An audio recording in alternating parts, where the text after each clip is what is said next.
Spinu production. Mr. Mambo, bari Mambo, wezhira, wezhebe, ana makorisi, kutenda mafansi, ndiri pamuzanzi, vese vana boti, pamwe nehazvanzi, handimboneti, kuroka dhanzi, ndimi munoita kuti ndive nechipanzi, ndiri pamuzanzi, ndichitenda vana boti, pamwe nehazvanzi, ndimi moita kuti ndive nechipanzi, ndiri pamuzanzi. Mr. Mambo, ndinoda kutenda vese vanondisapota. Mambo Vatsigiri, ndinoda kutenda vese vanonditsigira.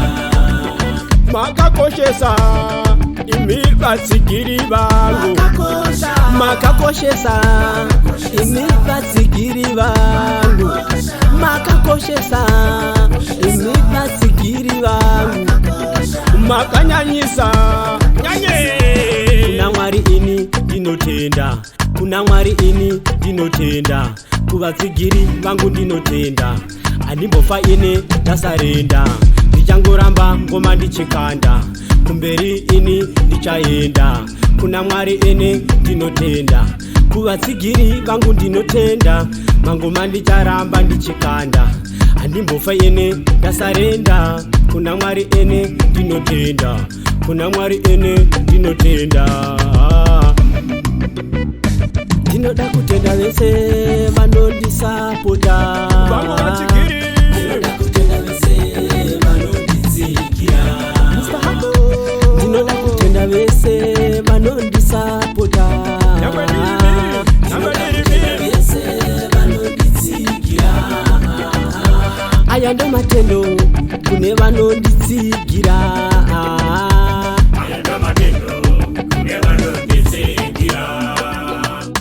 Vangu Vatsigiri, nyangwe ndiri miri, motoshuva kuti ndigofamba nemavhiri.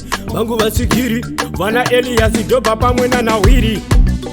Makakoshesa, imi Vatsigiri vangu. Makakoshesa, imi Vatsigiri vangu.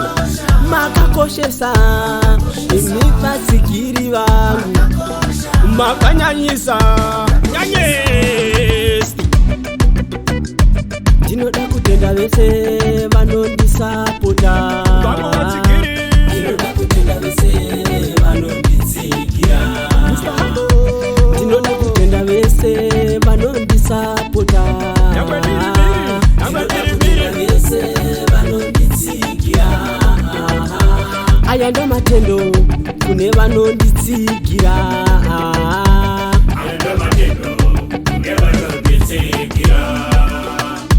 Ndinoda kutenda vese vanondisapota.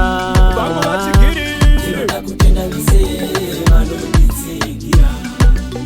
Makakoshesa, imi Vatsigiri vangu.